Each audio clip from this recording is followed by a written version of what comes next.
Okay, Shell. What you snooping around my place for? I wasn't snooping. I'm on a case and came back to see you. I heard the guy in here yelling bloody murder. I stopped and waited to see what the hell was coming off, and then your bodyguard sapped me. Sorry they roughed you up. The boys are just a little anxious, I guess. Sure. Impetuous. Don't worry about the boys. I'll take care of those two characters myself. No rough stuff, Shell. I mean it. I stared at him. No rough stuff, huh? What the hell do you call this bloody damn part in my hair? Just then I saw the girl out of the corner of my eye. She hadn't moved. Sorry, miss, I said. I forgot you were here. It's all right. She smiled at me, a funny smile. Her lips lifted back slowly, exposing both rows of small, even white teeth pressed together in front as if she were biting on something. Strange, peculiar, but not unattractive. A little vicious, maybe. A little wild. Sarah, Dragoon said to me, my sister. He turned to her. This is Sheldon Scott, Sarah. A no-good private dick. Don't have nothing to do with no private dicks. She looked at her brother slantwise from the green eyes draped with incredibly long black lashes, and she swung her head back to me and gave me another one of those funny smiles. Shouldn't I have anything to do with private dicks, Mr. Scott? Her voice was a throaty musical purr, like contentment out of a tiger. Call me Shell.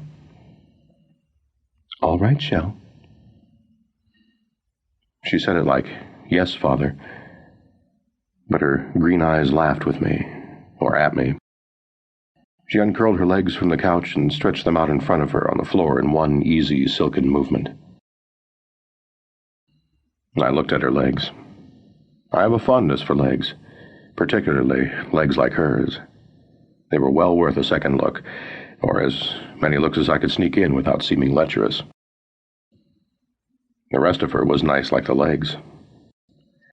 She was little, maybe 5'2", and about 105 or 10 pounds.